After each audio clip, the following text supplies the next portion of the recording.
నమస్తే, welcome to big TV. ఆధ్యాత్మిక ప్రేక్షకులందరికీ కూడా స్వాగతం.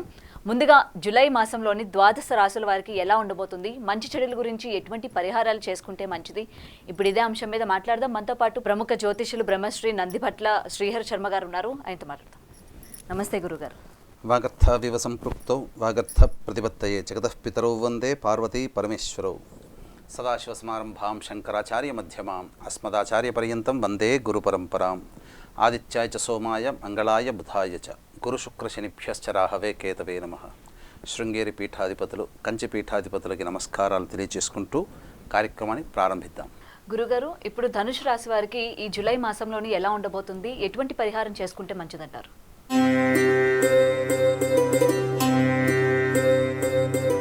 ధనుస్సు రాశి వారికి ఈ జూలై మాసంలో ఏ విధంగా ఉండబోతుంది అనేటువంటి తెలుసుకునే ముందు ఈ జూలై మాసంలో ధనుసు రాశి వారికి ఉన్నటువంటి గ్రహ సంచార ప్రభావాన్ని మనం తెలుసుకుందాం. ముఖ్యంగా తృతీయ స్థానంలో శని వక్రీకరించి ఉండడం, చతుర్థంలో రాహువు, అలాగే దశమ స్థానంలో కేతువు. చూసుకున్నట్లయితే పంచమ స్థానంలో 12వ తారీఖు వరకు కుజుడు, 12 నుంచి షష్టమ స్థానంలో, గురువు కూడాను షష్టమ స్థానంలో స్థితి పొంది ఉండడం. ఇక శుక్రుడు 6వ తారీఖు నుంచి, రవి 16వ తారీఖు నుంచి, బుధుడు 19వ తారీఖు నుంచి ధనుసు రాశి వారికి అష్టమ స్థానంలో బుధ శుక్ర రవి యొక్క సంచార ప్రభావం. వెరసి చూసుకున్నట్లయితే ధనాదాయానికి ఎటువంటి లోటు లేదు, కానీ మానసికమైనటువంటి ఇబ్బందులు అనేటువంటి ఉండడం, వృధా ప్రయాస, శారీరక శ్రమ అధికంగా ఉండడం, ఎంత ప్రయత్నం చేసినప్పటికీ కూడాను అనుకున్న పనులని సకాలంలో పూర్తి చేసుకోలేకపోవడం అనేటువంటి యొక్క బాధే ఈ యొక్క ధనుసు రాశి వారికి జూలై మాసంలో ఉంటుంది. ఒకందుకు ధనాదాయం చక్కగా ఉంటుందని చెప్పవచ్చు. ఇక గమనించుకున్నట్లయితే ఏ పని చేసినప్పటికీ కూడాను ఆ పనులలో రిపీటెడ్ వర్క్స్ చేసేటువంటి పరిస్థితి ఎక్కువగా ఉంటుంది. Jack of all but master in అన్నట్టుగా మదిలో అనేకమైనటువంటి ఆలోచనలు ఉంటాయి, కానీ ఏ పని యందు కూడాను సంపూర్ణంగా చేయలేకపోతారు. ఈ విధమైనటువంటి విచిత్రమైన పరిస్థితి యొక్క ధనుసు రాశి వారికి జూలై మాసంలో ఉండబోతుంది. ఇక రవి శుక్ర బుధ యొక్క సంచార ప్రభావం అష్టమ స్థానంలో ఉండడం, అధికారుల యొక్క ఆగ్రహానికి గురయ్యేటువంటి అవకాశాలు ద్వితీయార్థంలో ఉంటాయి. రాజదండన అంటే ప్రభుత్వపరమైనటువంటి చర్యలకు లోనయ్యేటువంటి అవకాశాలు ఉంటాయి. కాబట్టి జాగ్రత్తలు పాటించిన వాహనం నడిపేటప్పుడు, అంటే ట్రాఫిక్ పోలీసుల వల్ల కావచ్చు, లేకపోతే ఇతరత్ర చెకింగ్ విషయంలో కావచ్చు, ఇతరత్ర ఏదేమైనప్పటికీ కూడాను రాజదండనికి గురయ్యేటువంటి అవకాశాలు ఎక్కువగా ఉన్నాయి. అంటే రాజదండన అన్నప్పుడు ఆస్తి పన్నుకు సంబంధించినటువంటి నోటీసులు రావచ్చు, ఇలా లేకపోతే ఐటీ సంబంధించినటువంటి ఇన్ఫర్మేషన్ సంబంధించినటువంటి ఇన్కమ్ ట్యాక్స్ వాళ్ళు రావచ్చు. ఇలా ఏదైనా కానీ ఇన్ఫర్మేషన్ అనేటువంటిది రాజదండనకు సంబంధించినటువంటి ఇన్ఫర్మేషన్ మీకు ఒక అవగాహనకి రావడానికి కొన్ని ఎగ్జాంపుల్స్ చెప్పాం. ఇలాగే జరుగుతుందని కాదు, ఏ విధంగానైనా కానీ రాజు అంటే ఇక్కడ ఎవరు? ప్రభుత్వం.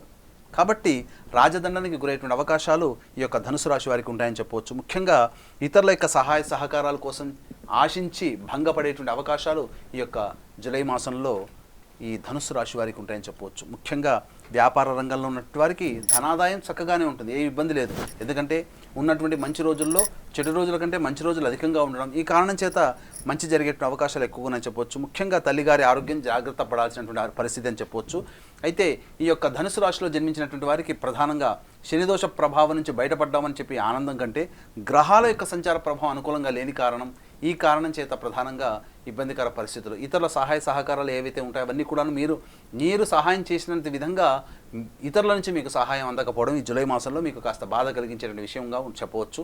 ఇక ముఖ్యంగా గమనించుకున్నట్లయితే వివాహ సంబంధమైనటువంటి చేయ ప్రయత్నాలు ఏవైతే ఉంటాయో అవన్నీ కూడాను క్లమ్జీ వాతావరణంగా ఉంటాయి. అంటే అనుకున్నదే అవుతుంది అనుకుంటుంటారు, కానీ ఏది కూడాను ముందుకు సాగడం, అంటే ఎదుటి వాళ్ళ నుంచి మీరు ఏదైతే ఎక్స్పెక్ట్ చేస్తుంటారో వాళ్ళ నుంచి మీకు ప్రతిస్పందన సరిగ్గా రాకపోవడం, మిమ్మల్ని హోల్డ్లో పెట్టడం, ఇలాంటి వివాహ సంబంధమైన విషయాల్లో మీకు జరుగుతాయి. కేవలం వివాహమనే కాదు, మీరు ఏదైనా కానీ ఒక పని ఇతరులతో చేయాలని అనుకున్నప్పుడు ఆ ఇతరులు మీ వైపున అంత తొందరగా, మీరు స్పందించినంత తొందరగా ఇతరులు మీ వైపున స్పందించకపోవడం, తద్వారా నిర్ణయ అభిప్రాయం కోసం మీరు వేచి చూడాల్సినటువంటి పరిస్థితి ఈ యొక్క ధనుసు రాశి వారికి ఎక్కువగా ఉంటుందని చెప్పవచ్చు. కాబట్టి జీవిత భాగస్వామితో కావచ్చు, వ్యాపార భాగస్వామితో కావచ్చు, లేదా మీరు ఎవరితో కలిసి పనిచేస్తున్నా ఈ జూలై మాసంలో కాస్త ఆచితూచి మాట్లాడడం, మీ యొక్క మాట ఎంతగా తక్కువగా వాడుకుంటే మీరు అంతగా ఇతరులతో కావచ్చు, కుటుంబంతో కావచ్చు ఈ యొక్క జూలై మాసంలో ఆనందంగా గడిపేటువంటి అవకాశాలు ఎక్కువగా ఉన్నాయని చెప్పవచ్చు.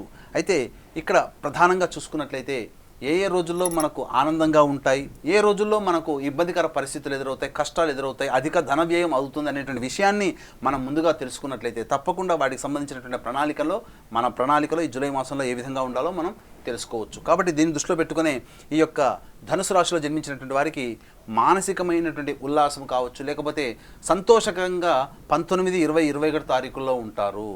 బంధుమిత్రులతో విందులు వినోదాలు కావచ్చు, లేకపోతే స్నేహితులతో సరదాగా గడిపే అవకాశాలు 19, 20, 21 తారీఖుల్లో మీ యొక్క పూర్వ మిత్రులు కావచ్చు, పూర్వ ఉద్యోగస్తులు కావచ్చు, అనగా ఇంతకుముందు పరిచయమైనటువంటి వ్యక్తులు మీకు పరిచయం అవ్వడం, తద్వారా మీకు మంచి జరిగే అవకాశం, సంతోషంగా ఉంటారు.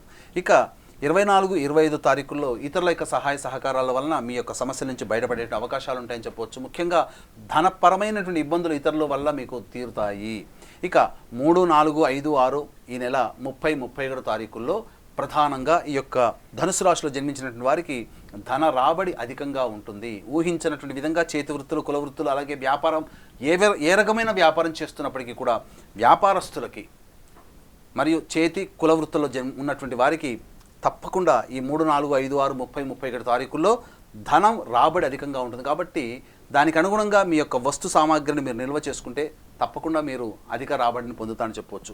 ఇక 12, 13, 14 తారీఖుల్లో ఉద్యోగ సంబంధమైనటువంటి విషయాల్లో మీకు ఒక చక్కటి శుభవార్త వింటారు. ఇంక్రిమెంట్ కావచ్చు, లేకపోతే ప్రమోషన్ సంబంధించిన కావచ్చు, లేకపోతే నూతన ఉద్యోగం కోసం ప్రయత్నం చేసేటువంటి నిరుద్యోగులకు సంబంధించి ఒక శుభ వార్త అనేటువంటిది వింటారని చెప్పవచ్చు. ఇక 15, 16 తారీఖుల్లో ఈ యొక్క ప్రధానంగా ఆనందంగా గడిపే అవకాశాలు ఉంటాయి. ఎందుకంటే గతించినటువంటి ఈ యొక్క 9వ తారీఖు లోపల ఉన్నటువంటి పడినటువంటి ఇబ్బందులకి మంచి ఫలితము, ఆనందంగా సుఖంగా గడిపేటువంటి అవకాశం 15, 16 తారీఖుల్లో ఉంటుందని చెప్పొచ్చు. ఇక మంచి గురించి చెప్పుకున్నాం. ఇక ఏ రోజుల్లో మనకు ఇబ్బందికర పరిస్థితులు, ప్రశాంతత లేని రోజులు ఎప్పుడు గడుపుతామన్నప్పుడు ముఖ్యంగా 22, 23 తారీఖుల్లో కుటుంబపరమైనటువంటి ప్రశాంతతని కోల్పోతారు. కుటుంబ సభ్యులతో కాస్త విభేదాలు వచ్చేటువంటి అవకాశాలు ఎక్కువగా ఉంటాయి. ధనం ఖర్చు అయ్యేటువంటి అవకాశాలు ఎక్కువగా ఉంటాయని చెప్పొచ్చు. ఇక 26, 27 తారీఖుల్లో ప్రధానంగా వాహన మరమ్మతులు, గృహ మరమ్మతులకు సంబంధించినటువంటి వాటికి ఖర్చు అధికంగా ఉంటుంది. ఇక 1, 2, 28, 29 తారీఖుల్లో ప్రశాంతత లోపించడము, అలాగే ఏ విధమైనటువంటి ఆలోచన చేయకుండానే రోజులు గడిచిపోవడం అనేటువంటిది ఈ యొక్క ధనుసు రాశిలో వారికి ఉంటుందని చెప్పవచ్చు. ఇక 7, 8, 9, 10 ఈ యొక్క తేదీల్లో, 17, 18 తేదీలలో ముఖ్యంగా ధనవ్యయం అధికంగా ఉంటుంది. ప్రశాంతత లేని జీవితాన్ని గడుపుతారు. ఎంత ఉన్నప్పటికీ కూడాను చిక్కులు అనేటువంటివి ఉండడం, ఏ పని యందు మొదలు పెట్టకపోవడం అనేటువంటిది. కాబట్టి ఈ 7, 8, 9, 17, 18 తారీఖుల్లో ప్రధానమైనటువంటి నిర్ణయాలు, ఎందుకంటే ఏ నిర్ణయం అనుకున్నప్పటికీ కూడా ప్రశాంతమైనటువంటి వ్యవస్థ, అనగా ప్రశాంతంగా ఉన్నప్పుడే ఏ నిర్ణయమైనా పాజిటివ్గా తీసుకుంటాం, ఏ నిర్ణయమైనా అమల్లో పెట్టగలుగుతాం. కానీ మానసిక ప్రశాంతత లేనప్పుడు తప్పని పరిస్థితుల్లో కొత్త నిర్ణయాలు తీసుకోవాల్సి వచ్చినప్పుడు వాయిదా వేసుకోవడమే చాలా మంచిదని గమనించాలి. అటువంటి రోజులు ఈ నెల 7, 8, 9, 17, 18 తారీఖుల్లో వాయిదా వేసుకోవడం. ఎందుకంటే ధన వ్యయం అధికంగా ఉంటుంది, ప్రశాంతత ఉండదు. ఇక 10, 11 తారీఖుల్లో ముఖ్యంగా సంతానపరమైనటువంటి చిక్కులు వచ్చేటువంటి అవకాశం, సంతానపరంగా సమస్యలు వస్తాయి. కాబట్టి సంతానంతో వాగ్వివాదాలు పెట్టుకోకుండా ఉండడమే చాలా మేలనేటువంటి విషయాన్ని గమనించుకోవాలి. కాబట్టి నూతనంగా వివాహమై సంతానం కోసం పరితపించేటువంటి దంపతులు ఈ యొక్క 10, 11 తారీఖుల్లో సంతాన సంబంధించినటువంటి విషయాల్ని వాయిదా వేసుకోవడమే చాలా మంచిదనేటువంటి విషయాన్ని గమనించుకోవాలి. ఇక గమనించుకున్నట్లయితే ఏతావాత ప్రధానంగా గ్రహాల యొక్క అనుగ్రహం, శుభగ్రహాల యొక్క అనుగ్రహం సరిగ్గా లేకపోవడం, అధికారుల యొక్క ఆగ్రహానికి గురవ్వడం అనేటువంటి యొక్క జూలై మాసంలో ధనుసు రాశిలో జన్మించినటువంటి వారికి ఉంటాయి. కాబట్టి జాగ్రత్తలు పాటించండి. ఉద్యోగంలో ముఖ్యంగా ఉద్యోగస్తులకి సంబంధించి ఉద్యోగంలో ఎంతగా తగ్గి ఉంటే అంతగా మీరు అధికారుల ఆగ్రహానికి గురవుతారు.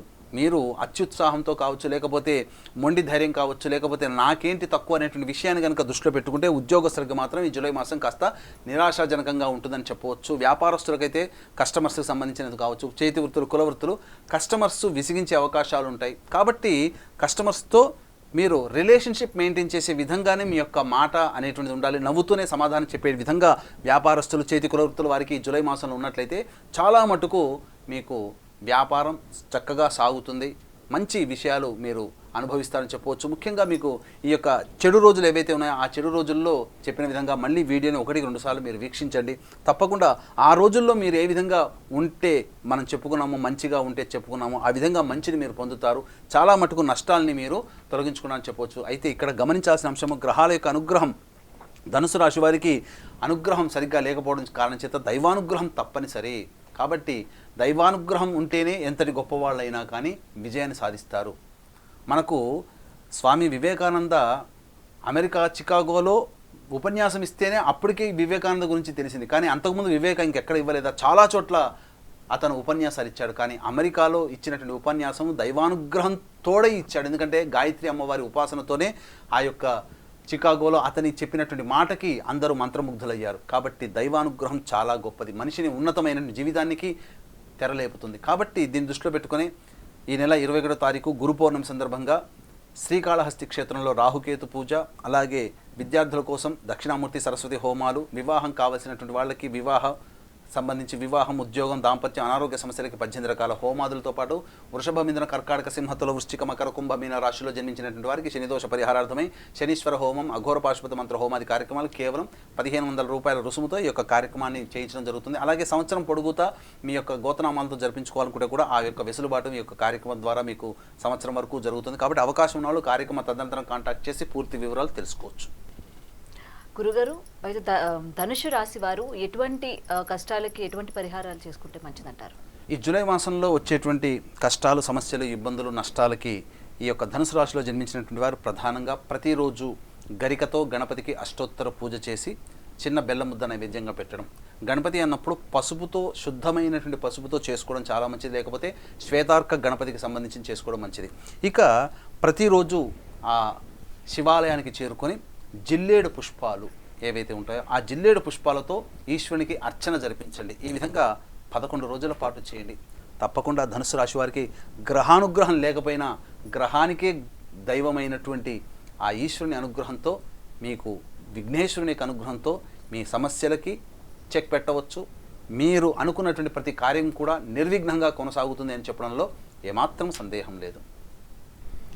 ధన్యవాదాలు గురుగారు. అయితే ధనుసు రాశి వారి గురించి గురుగారు చెప్పిన మాటలు అయితే విన్నారు కదా, ఎటువంటి పరిహారాలు చేసుకుంటే మంచిది అని, అలాగే ఎటువంటి దైవారాధన, దానికి సంబంధించి ఎలా దైవారాధన చేసుకోవాలని కూడా విన్నారు కదా. సో తప్పకుండా పాటిస్తారని అనుకుంటున్నాను.